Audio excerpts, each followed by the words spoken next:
is happening, everybody? It is the Masters week, and maybe I'm just a bit jazzed up here as my guy, Jordan Spieth, is back in the winner's circle after 3.5 years, and what a perfect time for him to catch fire than the week before his favorite event, and the results obviously speak for themselves. We'll talk about him and so much more here on the Masters Roundtable tonight.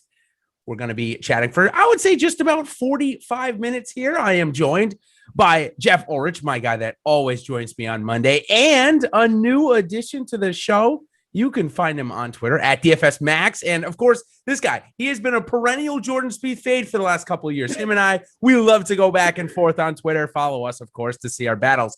He decides to play him, join Awesemo, and then he wins. Max, what's up with that, man? That is some pretty good omens right there heading into this week.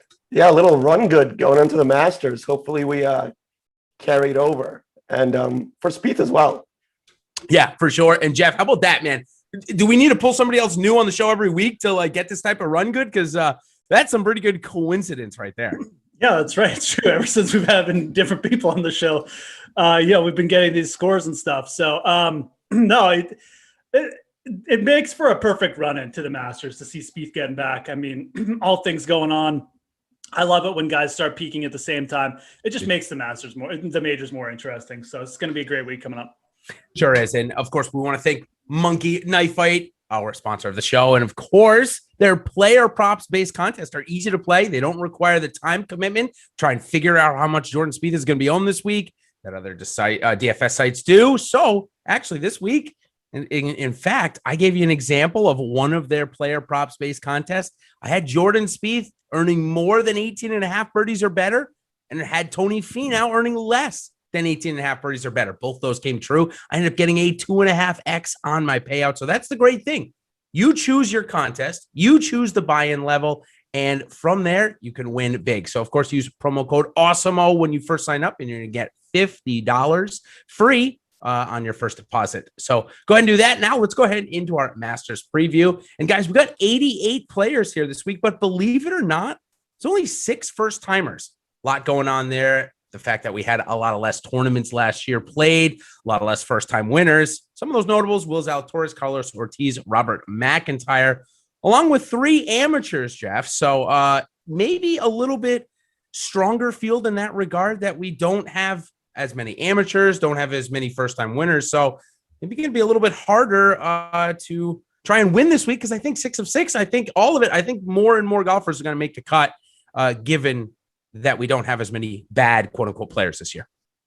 Yeah, it almost feels like a little bit like a WGC this week in some ways. I mean, making the cut, obviously if your guy doesn't make the cut, it's not going to be a good scene, but I think there's a good chance we'll see a lot of 6 of 6 lineups, obviously. So it's really going to be about more, just picking those guys who are in contention on Sunday. So yeah, I agree. I mean, this just feels a little bit different this year than maybe even just in November.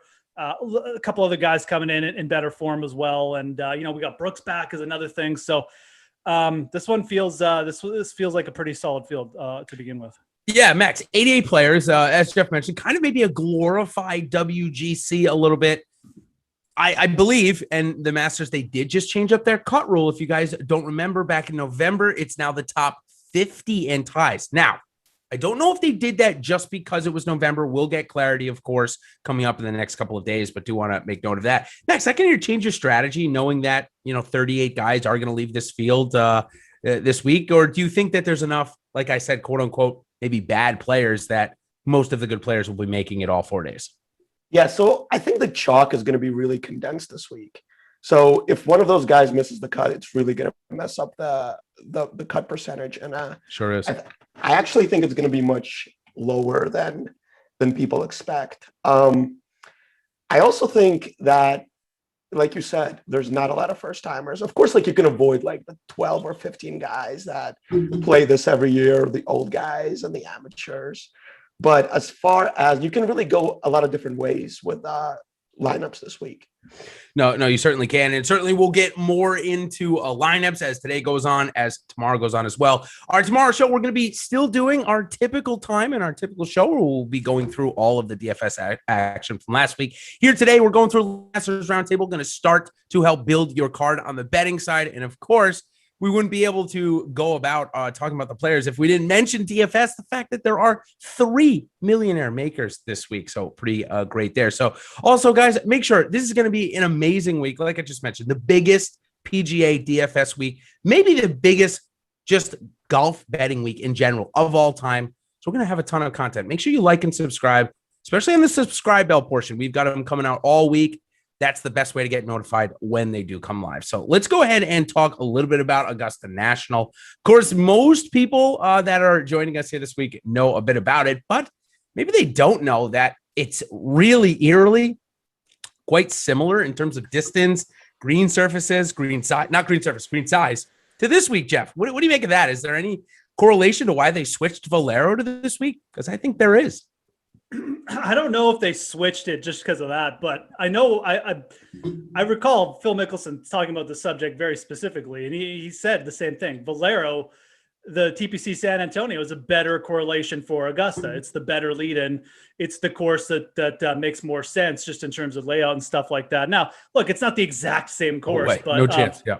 But, like the green size is a little bit trickier and stuff like that, whatever. I don't know. I'm not going to get into it, but definitely does correlate a little bit of a longer par 72. The yardages are similar and stuff like that. So, yeah, I think it's a really good lead. And I think, it puts an emphasis on like tee to green, much like we see with Augusta every year. And it's probably a good marker. Does that just bump up like, the Jordan Spieth mania even more? Probably.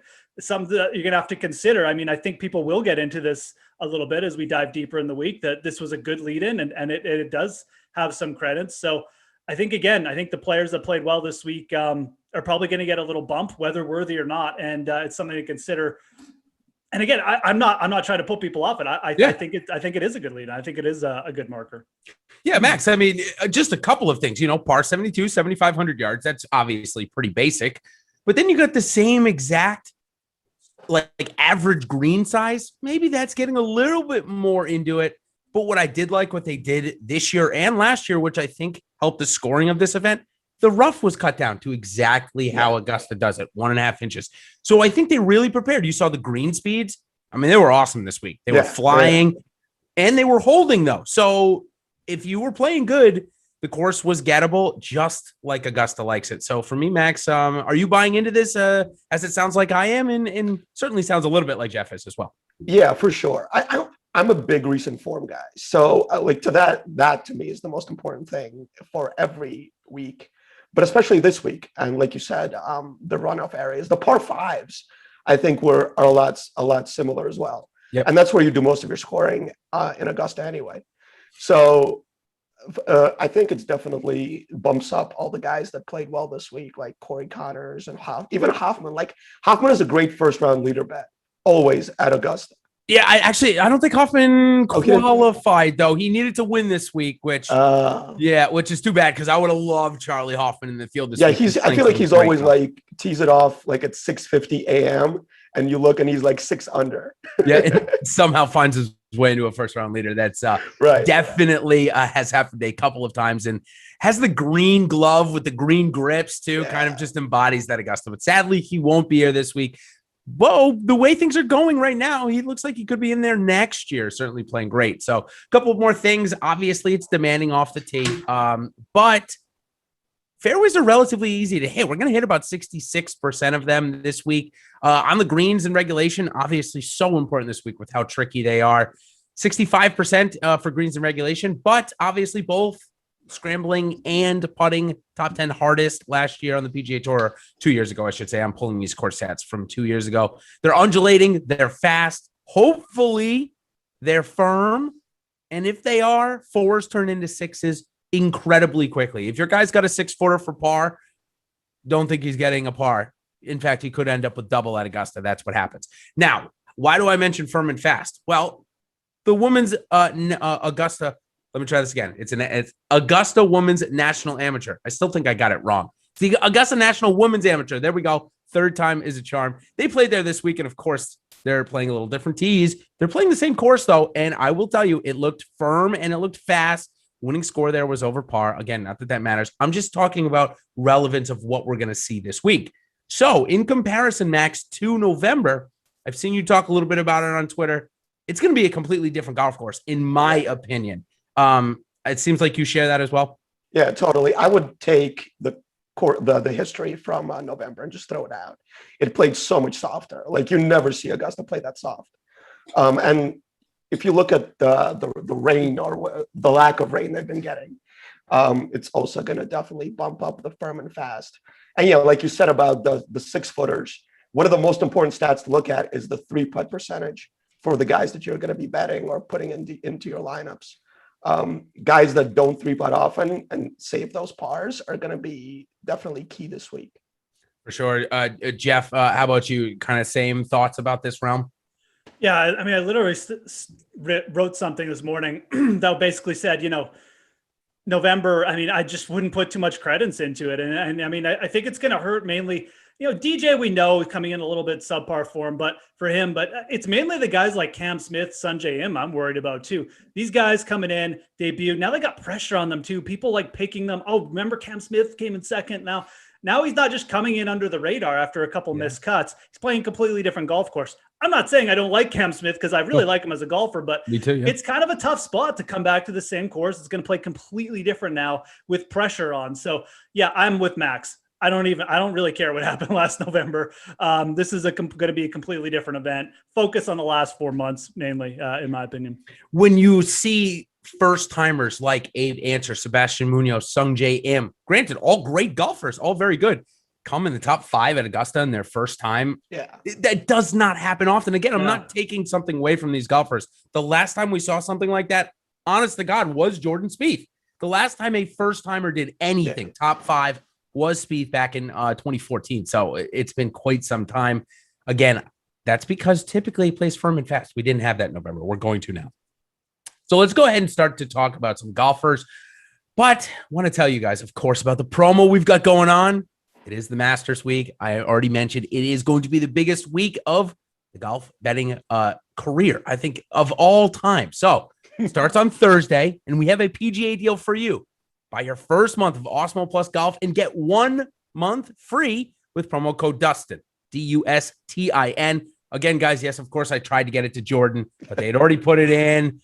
Anyways, it's going to be Dustin again, and you're going to get a buy one, get one free. You're going to get Awesemo Plus Golf for 60 days. That's going to take you through the Masters, going to take you through the PGA Championship. It's going to take you all the way up through the US Open and just missing the British. So you're going to join us, of course, for the British afterwards. But if you're not an Awesemo Plus Golf member, it is a great time to become one. Just $29.95 for that promo, and you're going to get 2 months of Awesemo Plus Golf. So great time to do that. Now, let's go ahead and talk about some of the favorites here. It is DJ right now. It looks like Spieth is creeping up there. And then there's Bryson. And then there's JT.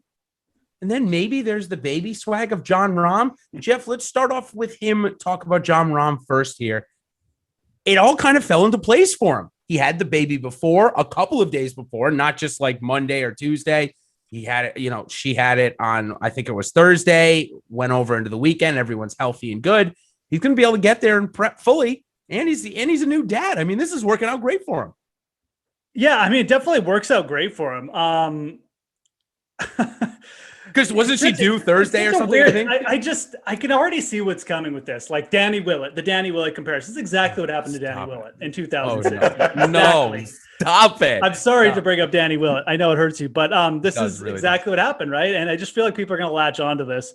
I guess this is all me saying I feel like Jon Rahm's probably going to get quite a bit of steam this week. For me, like Rahm has looked close. I mean, I'm never someone to like put off Jon Rahm, especially when he's just putting in top 10s, because eventually he gets over the hump. So I can't even say anything bad about him. I mean, this is a player who obviously, coming to the Masters for his 5th time, 3 top 10s in a row now, including last November. But he had top 10 before that in 19 and 18. There's certainly nothing to make me say like Jon Rahm can't win this golf tournament. So, my only thing is he your preference? Is he really coming in with the best form? Has he had the best lead up? To me, I would say no. I would say there's at least 2 players in his range who have had better lead ups than him. But I can't just write him off either. So for me, again, we're ranking the top 3. I'm probably putting him either second or third, or the top 5, excuse me. Yeah, I think that's fair, Max. Using our Awesemo Odds Shopper tool, I see that FanDuel sportsbook there is offering Jon Rahm at 13-1, the best value on the board for him, at least. Again, to view the sportsbooks and the odds being offered in your state that are, of course, legal, go to oddshopper.awesemo.com, a great tool to use comparison to find odds. So, Max, 13-1, Jon Rahm best odds. Is he your first click up top, or are you clicking at somebody else? I actually kind of like JT over Rahm. I really like what he did at the Players, actually. I feel like that kind of showed up out of nowhere and just got it done. Yeah. And I mean, also, I feel like the course was hard, right? And I feel like it played firm and fast this year, for sure. Yep. So I feel like similarities there in that extent. And the guy just makes so many birdies. And that's what Augusta is kind of about. There's a lot of birdieable holes, So sure is. You're definitely going to make your bogeys and doubles, but the guys that are scoring really well are going to have an advantage. And I think he's definitely one of the guys that scores really, really well. Like him and Spieth from like 110 and in are just automatic within like 5 feet. It's crazy. They're incredibly good. And of course, we haven't even talked about Bryson De Chambeau. I want to get both your guys' opinions on this. Max, I'll start with you. De Chambeau, obviously, back in November, he was the talk of the tournament. Yeah. I mean, everybody thought he was going to win by 30, and he wasn't even a factor at all. I mean, never even crept the top of the leaderboard. Now, though, his putter and his irons look to be in form. So does that make you more intrigued for him this week at 10-1 odds? Or again, is JT at similar odds a better pick for you here?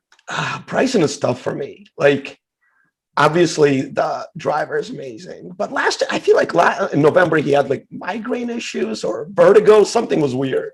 COVID maybe, and he didn't say anything. Honestly, I'm not trying to make a conspiracy theory, but it sounded weird what he was dealing with. He still scored well. I feel like he made a bunch of birdies. He did a couple of eagles there. I mean, his drives on 13, and Jeff, I'll bring you in on this point. I mean, they for a DFS perspective, it's a little different, I think. But from a betting perspective, you think Bryson's ready to win at Augusta?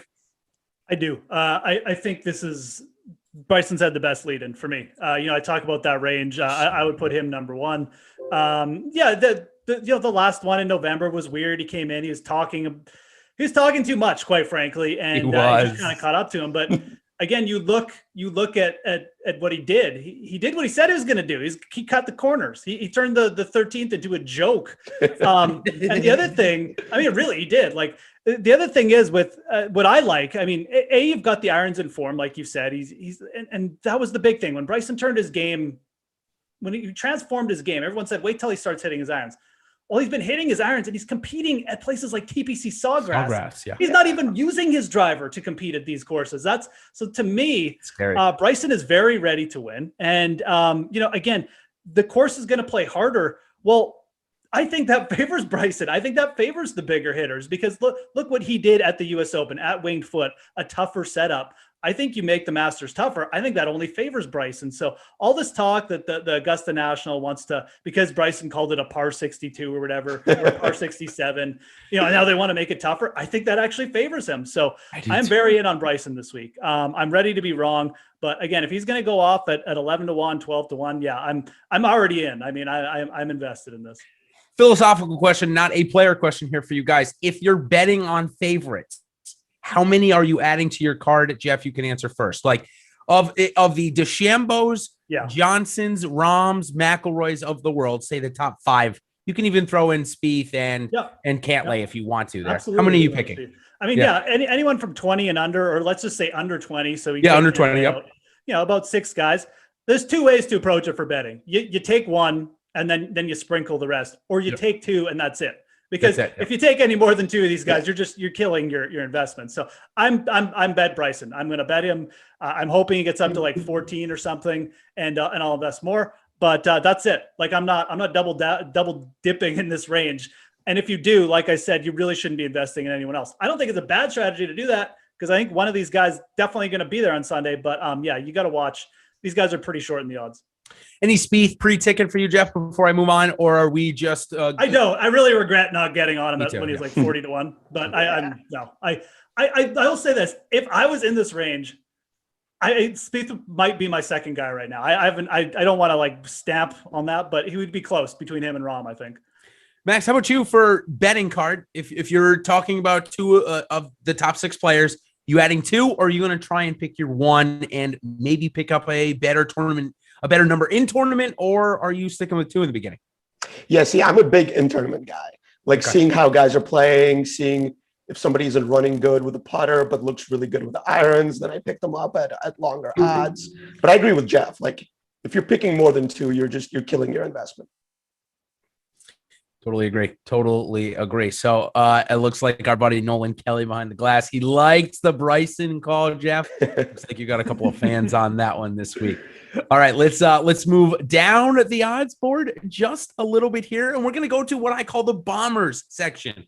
So what I'm doing this week, in case you guys aren't aware, I'll be coming out with my full player preview and a bet for every single player in the Masters. That'll be out sometime tomorrow. Again, we don't have all the odds and all the prop bets out yet, so that'll be out tomorrow, at least with the beginning, previewing all these golfers. And what I did is I broke them up into all categories. The favorites, of course, which we just chatted about. And we've got bombers, ball strikers, first timers, a couple more in there as well, some short gamers, because we need some of that as well. So in this section, I've got a couple of names like Tony Fenow, Jason Day, Xander Schauffele, who I put in this category because, Geoff, I'll talk about him for a second. He's not playing like a favorite right now. Yeah, Schauffele is at an interesting point here. I mean, this guy he's just been uber chalk for like so long for the last year, like since the pandemic, like before the pandemic. It was just Schauffele 20% owned. Okay, doesn't even matter the price. We're finally getting him over 20 to 1 in the odds too. Like realistically, where he's dropped in the price for DraftKings too. You wonder, like, is this where we get like a 10%, 8% owned Xander Schauffele? That interests me.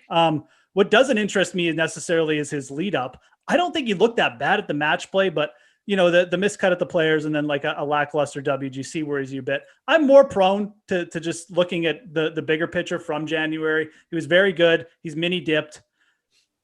I probably prefer Cantlay over him. And then again, I've bet Cantlay for a future at like 33 to 1. So I'm obviously in it, but I do see now we're getting Xander at like a reasonable price here. He's someone I'm going to be interested in. I may try and fit him in a lineup or 2. Max, he was running a bit hot with the putter through that good stretch that Geoff kind of just mentioned. His off the tee numbers were good as well, but the approach wasn't really there, and I think that really hurt him at Sawgrass. Now, do you think that was a blip in the radar, or do you think maybe it's just not a great period of golf for somebody who we know is a great golfer, but right now it doesn't look good? Yeah, it's hard to envision him winning here, right? Like, he's had a bunch of second places this year, the Farmers, the WMPO, but it's hard to envision him getting over the hump at the Masters. It's such a big event. So as far as betting him to win, I don't think I would do that. But as far as the DFS play, that's a different story. I think if he comes in under-owned, that's definitely something I would be interested in. Tony Fenow is another name that has performed well here at Augusta. Obviously has that weird incident in the par 3 contest where he dislocated his ankle. Ended up coming back and coming in the top 5 of the event. The guy is staying. But speaking of form, Max, I'll go right back to you with this guy. It's not good. It didn't look good again here this week. Now, through the concession, it looked okay. But I watched him because, of course, I rostered him at TPC Sawgrass. He was dreadful from everywhere. Yeah, it's ugly. It was ugly. And the players was ugly, and this week was really ugly as well. Me too. I mean, it was definitely scoreable this week, and he got the good end of the draw, I believe, too, the late early draw, and he just had nothing. Also, the match play, I think he won 1 out of the 3. It was one win, 1 tie, 1 loss, but it was nothing special. Yep. Like this is the guy that's the perennial bridesmaid, right? Like never the bride. And I think the Genesis and the Farmers was like when he came in second, kind of got him down. So I think that loss recently, that loss. Which one did he lose most? The Max Homa one was a brutal one. The Max Homa one, yeah. He had to put like a 7-footer to win, I think, in the playoff, and just it didn't happen. I don't know. He definitely fits the course so well, right? Like a bomber, he cuts the corners. He can have the same shots that Bryson has, basically. But it's hard to see him getting over the hump at a tournament like the Masters. It really is. Geoff, what odds would interest you in Tony Finau this week? Yeah, I mean, look, he's going off 33. That's probably not going to do it for me. Right? Yeah. I'd just rather go down to a guy like Cantlay. I'd rather just take the worse odds or something, or like a Morikawa. You're not even getting that worse odds on Morikawa. Actually, the guy I would probably rather bet over Finau in this range is Daniel Berger, a guy who has closed out 2 events in this in the last little bit. Obviously, getting snubbed for the November event. And look, I wonder if not playing in November helps Daniel Berger here. Everyone is coming in with the memory of a soft Augusta. Berger's just coming in ready to play golf. Exactly. Right. So I look at this range, and Finau, he's at some point he's probably going a couple win run, and I really hope he just legitimizes how good a golfer he is. I don't think it's going to happen here. Like you guys alluded to, I think the Genesis thing really has him down. I am in this range for me it's all about Berger. I like those odds at 33. And I did put Berger in our short gamers category. I thought he maybe gains a little too many of his strokes for most people on and around the green. Not for me, of course. I mean, heck, I'm the champion of Jordan Spieth, so I am the king of not gaining strokes on our ball striking. But another guy that heavily relies on his off the tee game to do well, it's Sergio Garcia, and he has had some horrid results since naming his child Azalea after the win a couple of years ago. Max, it's been atrocious since then. Yeah, I mean, what did he put, like 4 balls in the water trying to make the cut? On 15, yep. Yeah, guy Tyler behind the glass, he remembers that one. And he was mega chalk that year. He was? It was brutal. I don't even remember. He was like 35% on. It was crazy. Yeah, and he was playing okay, and then he got to 15, and he was fine. Put it the second shot in the drink, put the next one in. It was awesome. It was awesome. Brutal, yeah. I actually really like him coming in. He looked really good at the match play. Like the irons are on point. The driver, I feel like he's hitting it further than he ever has. He is right now. He's absolutely beast moding it off the tee. I do not know what he found. Yeah. But the last 2 years, Sergio is like legitimately up there with like Rory in terms of off the tee. And he's my stature. The guy's like 5'10", like 180, 190. Yeah. He is not a big guy, and he's pounding the ball right now. So sounds like all of us love Sergio this week, even with the results being bad. Another guy in this range, exact same price on DraftKings, same profile as a bomber, former winner here as well. It's Bubba Watson, Max. We saw a little bit of a resurgence, at least at the match play. Are you in? What was that all about? Like, the guy just always plays well at the match play. I did not see that coming with his recent form coming in. I think the odds are a little bit too short on him, actually. Mm-hmm. Like, I know he has really good results here. The course is built for him, right? He's a southpaw, so he gets all of those perfect corners. But I just don't see it. Like, he lost strokes ball striking in 4 out of 5 tournaments, and that's what Bubba's game is, right? It sure is. And he putted actually pretty well at in Texas at the match play, but I feel like it's just too short odds for him to see him up here, where I feel like he should be, I don't know, 80 or 100 to 1. Yeah, not sitting at what, like 40 or 50 to 1, depending on where you're looking. It just seems about half as what I would want to pay for him. Another guy that relies, maybe isn't a prototypical bomber, Geoff, in terms of distance-wise, but strokes gained off the tee, this guy is top 15 on the PGA Tour. It's Scottie Scheffler.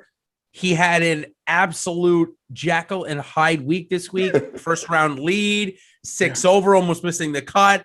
Round of the day Saturday, terrible day Sunday. So what do you make of Scottie Scheffler at these odds? 80-1, didn't really play all that great back in November. It's not good enough for me here. I'm not. No, and look again. I'm not going to bet Scottie Scheffler for DFS. Absolutely, I'll consider him. 45-1, not 80-1. Sorry, yeah, Jesus. 40. Yeah, he's not even 80-1. You definitely start to get interesting, but 45-1. No thanks. I mean, again, seeing the course differently. Just doesn't have that much experience here, and I don't know what the pure upside is on Scottie Scheffler yet. I don't know if we can put him with like Morikawa. I like him as a player a lot. But we just haven't seen that kind of like close it out from him yet, even at the match play, right? So I think betting him to win is, especially at those odds, is just, a hope and a prayer kind of thing, or you just, maybe you've related to him. I don't know, but I don't really have any interest. At DFS, absolutely. He can get hot. He's a good scorer. I think him and Berger in that range really interest me. I'd certainly play him over Matsuyama. But betting wise, no. And Sergio, I really like Sergio for DFS too. I think the guy in the range for me for betting would be more Paul Casey. Again, I love guys who've had these lead ups like Paul Casey has. So betting Paul Casey in this range around 40-1, I'll take that. The Schefflers, the Sergios, I'll save those guys for more of DFS. Yeah, and I think I'm pretty much along the same lines as you guys. Let's talk about a couple of other bombers here before we move on to the ball strikers, which, you're stealing a couple of names from there, if you will, but that's okay. I'm going to give you a pass on that, Jeff. Paul Casey, though, he was the second guy right behind Kylo Morikawa under that ball strikers that we'll chat about. Before we do, though, I want to talk about an Aussie who has been close here. And this year, he's actually played a lot better. He didn't take a trip to Disney World that we all thought he might. He ended up playing decently. And it's actually looked a lot better. From the beginning of the year, Jason Day talked about a swing change and a coach change that he made. Said that it would take him some time. Well, it's looked pretty good, Jeff. I'm not going to lie to you. And his putter has not looked good. I think that'll even out this week on bent, on fast, speedy greens. Jason Day is made for them. I'm in this week. I think he's a good price on both DFS and the betting site. Yeah. Betting side, I should say, not site. Sorry. Yeah. I mean, I got in on Jason Day as like a future in January, February. I just liked what he was doing towards the end of last year. He's showing up. The irons were inconsistent, but when they were good, they were really good. And he's changed his swing a bit. It looks less aggressive. It doesn't look like he's going to throw it back out every swing. Yeah. We are still waiting to get like really good, well-roundedness, right? Like a good putting week with the new game would be great to see. That's what I mean. Like everything, like we still haven't really seen everything come together, but I mean, like the guy's got a lot of experience and he's got a good major record, right? 50-1, I could get in on it. I could. I mean, I don't think it's a bad guy to target down here at all. I'm more interested to see what happens with Jason Day from the ownership projections, because if he's not going to be popular down here, I'll definitely go overweight or just play him, whatever.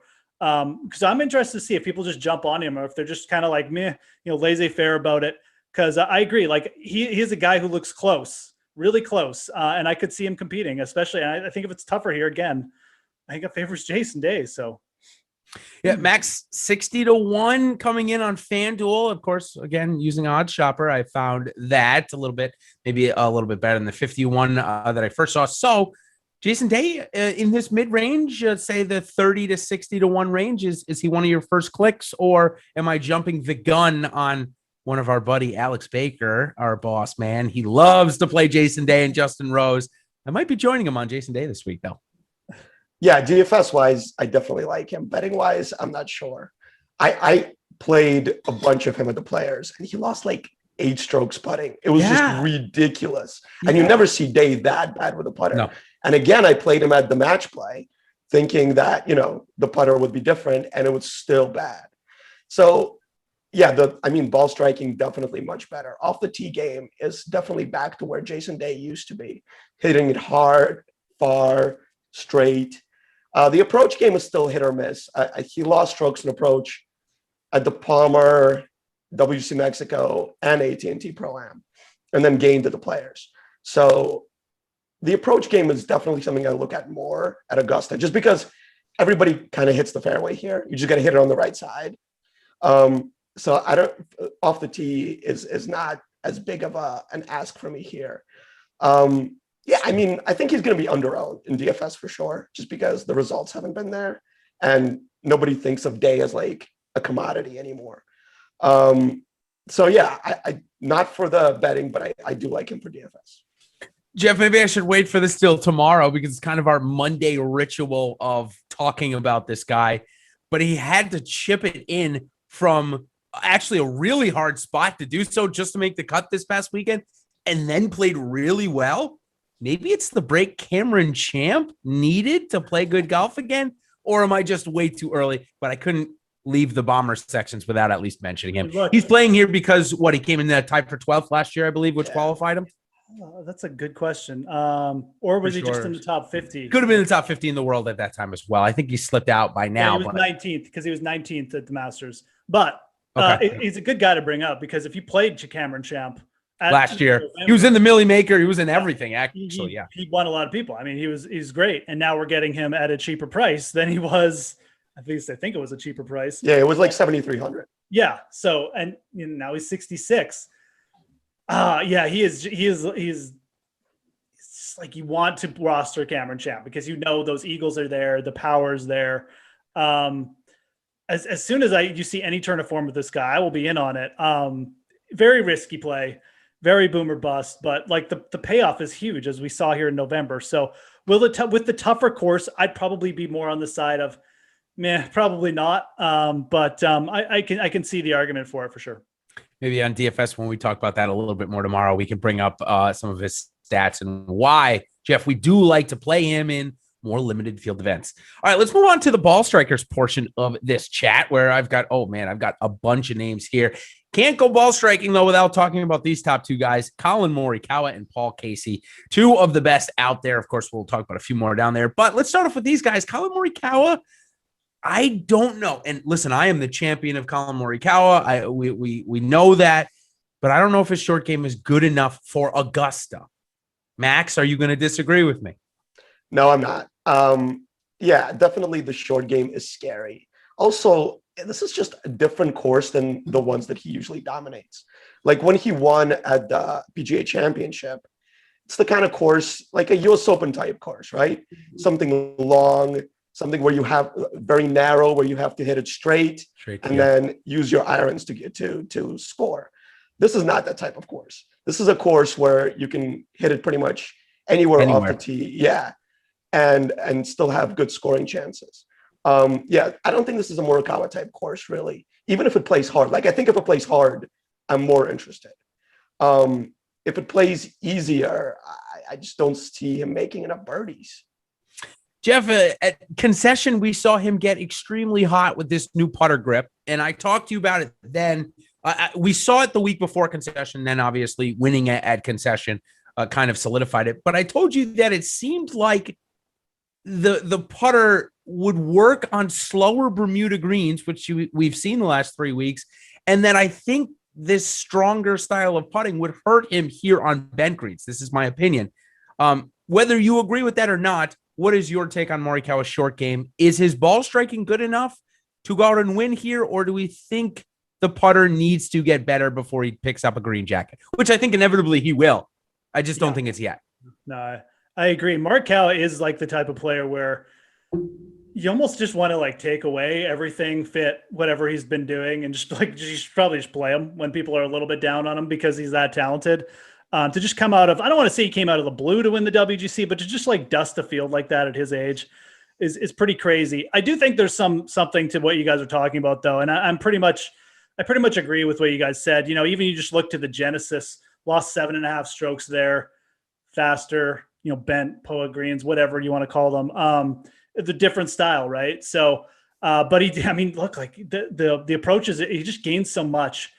It's just such a risk not playing Morikawa, because if the putter shows up, like, and you don't have him, I mean, like, he's going to contend, right? So, I do like, again, I probably would rank him third between Cantlay, Spieth, and him in that little mini range. For sure. So I don't want to say I'm out on him. Like, I mean, I might even make a lineup with all three or something, but I do recognize, like, I'm not going to bet him.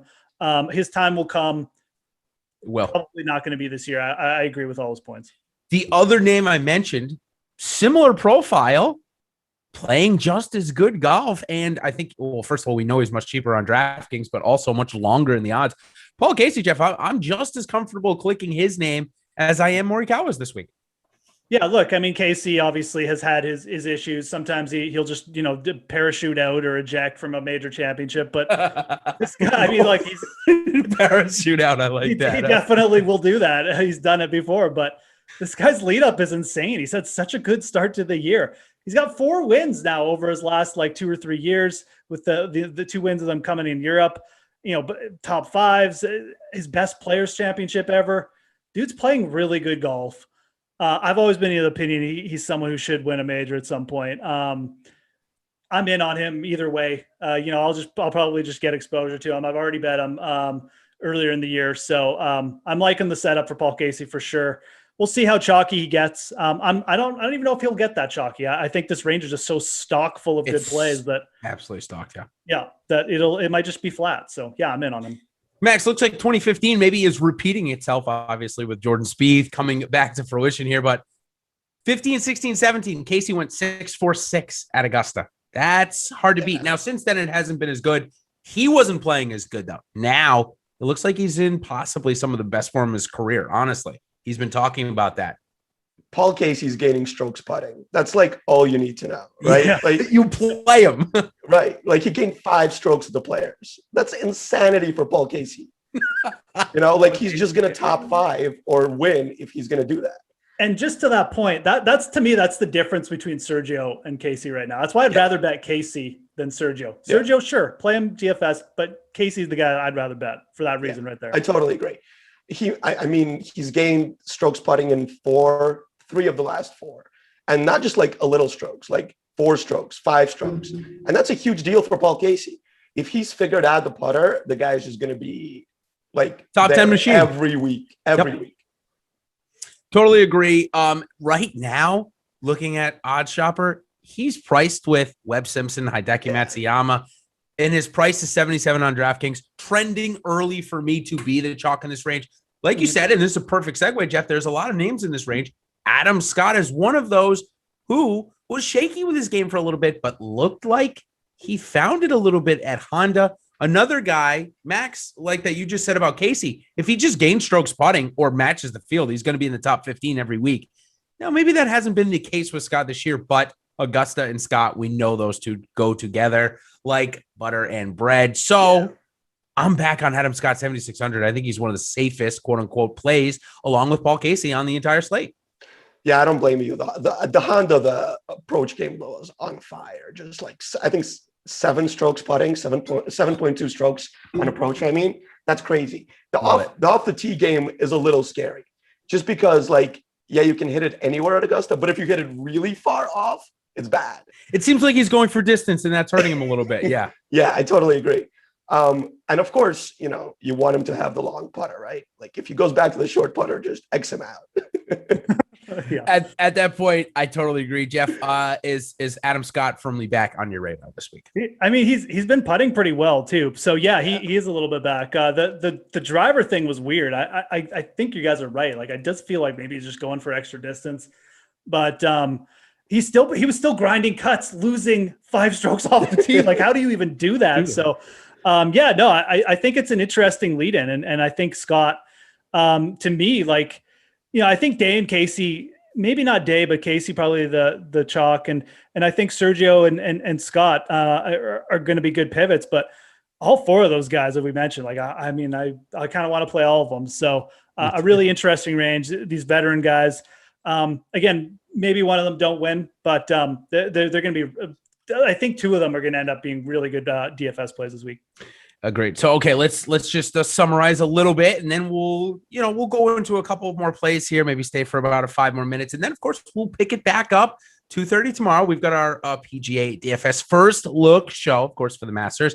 Same panel you see here. Max and Jeff are both going to be back on and joining me. We'll go into a little bit more lineup construction, but now I want to talk about a little bit of betting card construction.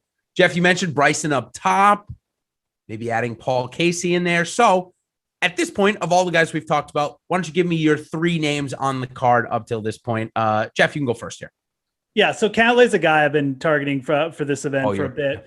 Just the tee to green play from going back to the fall, like really caught my eye. It obviously pulled over, into the Amex where he shot like a 61, just about won that event in a crazy fashion, like a really elite fashion. I just like his all around game. I think he's got the perfect style of game to succeed here. I already mentioned Casey, so I'm going to give my one other play, and this is more of the long shot play, but like, I just don't feel like Siwoo Kim ever gets enough respect. The dude's now 25. He's got 3 wins. He's got a win coming in here. He did go through a little bit of a bad patch, but like he gained 8 strokes on his approaches at the Players, 125 to 1.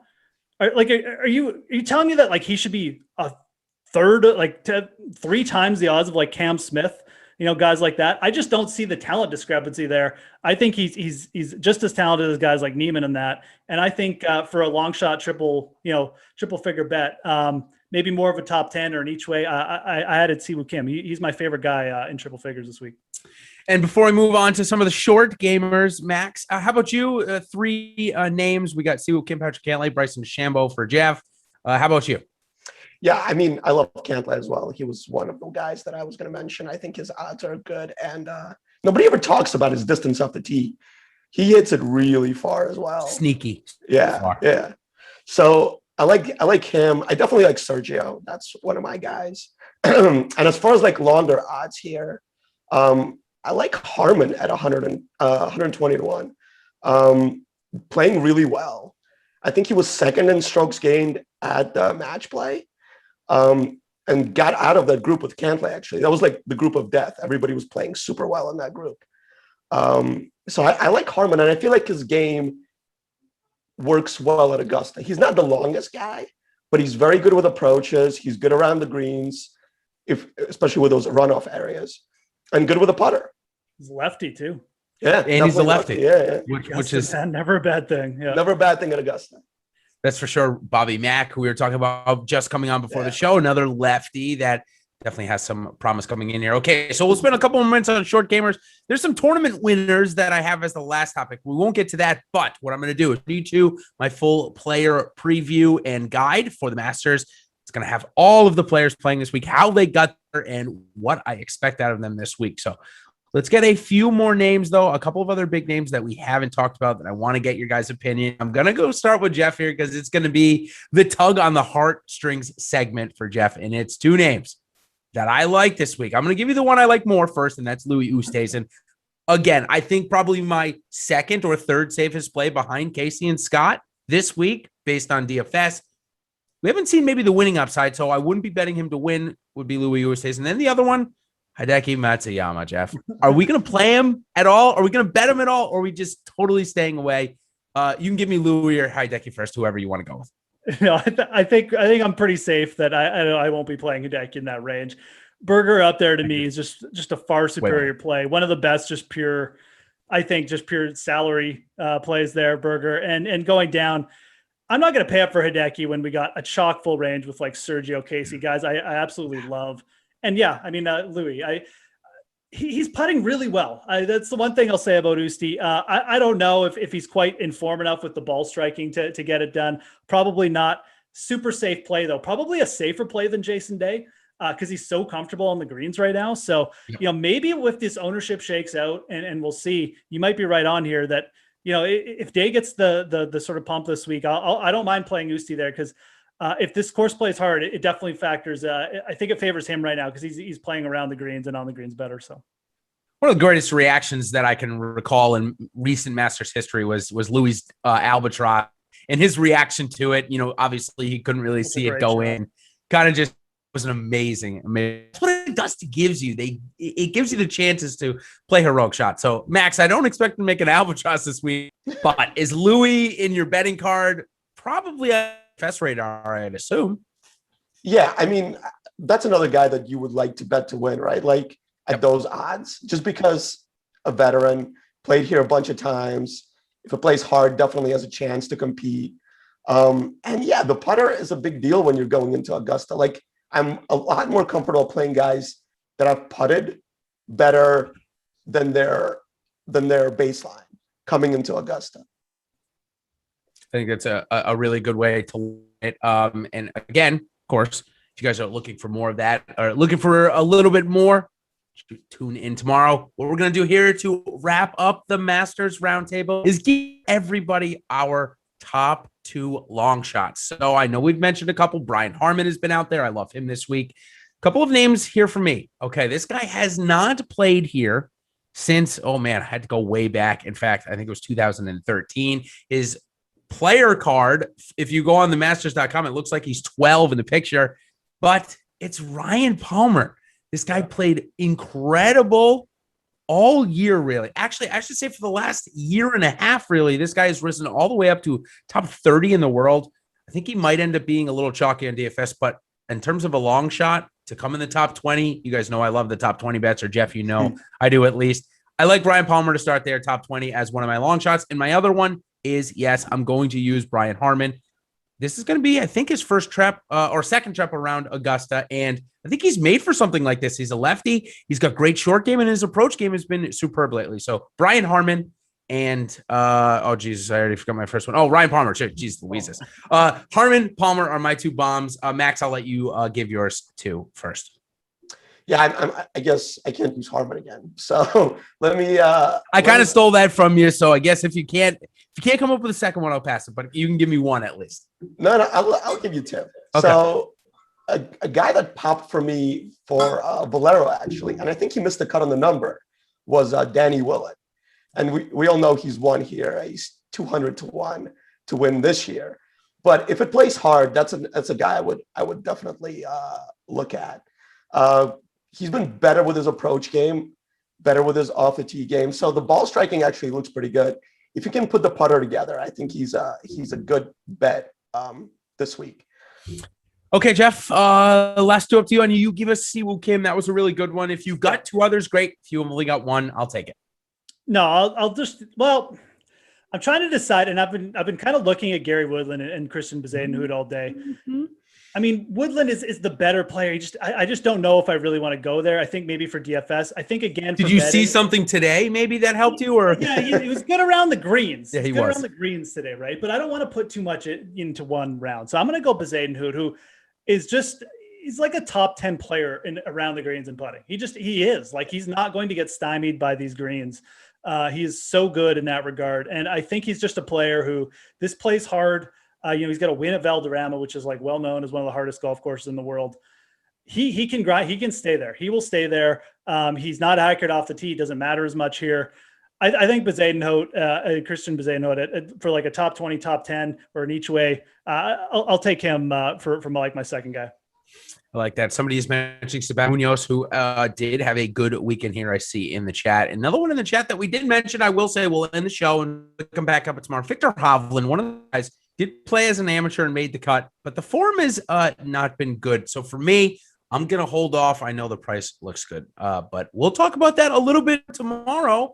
For now, for our Masters Round Table, this will do it. Sponsored, of course, by Monkey Knife Fight. Thank you to them. Be sure to check out their player props-based contest. Again, I had a really good week over there. It's really fun. You get to just pick out certain props and players going up against each other, a lot different. So thank you to them for sponsoring. We will be back tomorrow for the PGA DFS First Look Show for the Masters. Until then, everybody, have a good night's sleep. We'll see you then. Cheers.